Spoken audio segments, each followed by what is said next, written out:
basic throwing. The throwing section is one of the most important sections of this video. Reason being, when kids reach the age of 11 and 12, if they're not throwing correctly, it is extremely hard to reteach them to throw correctly. So you want to start when kids are really young, 5, 6, and 7 years old. And at that T-ball age, there are different stages for each age.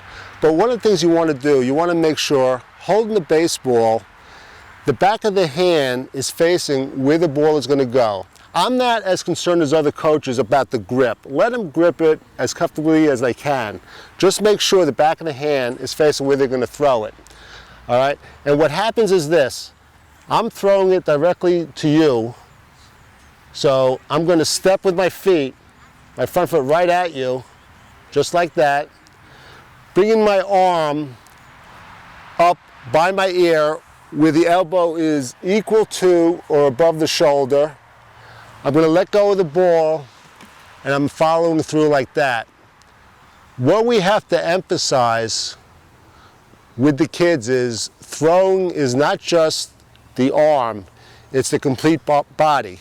And what you want to do is start them with the young and a lot of repetitions, and every drill you do, make sure you spread them out.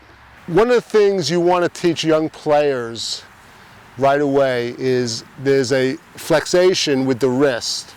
So one of the things I like to do is, I like to take a young player, go near a fence, hold the ball up right around shoulder length like this. Hold it up, Christian.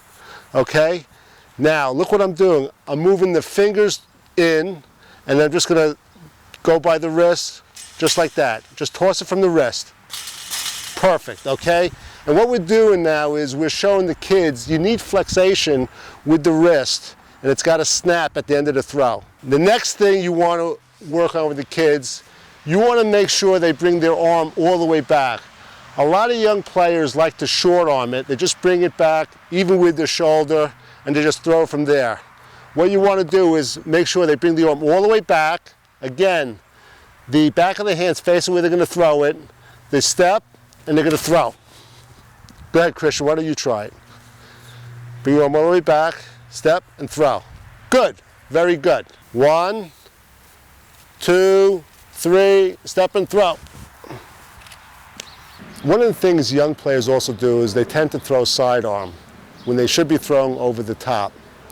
One of the ways to correct this is go near a fence and have the catch with the player. The fact that they're right next to the fence, psychologically they'll know they can't throw it sidearm or their arm will hit the fence and they'll automatically throw over the top.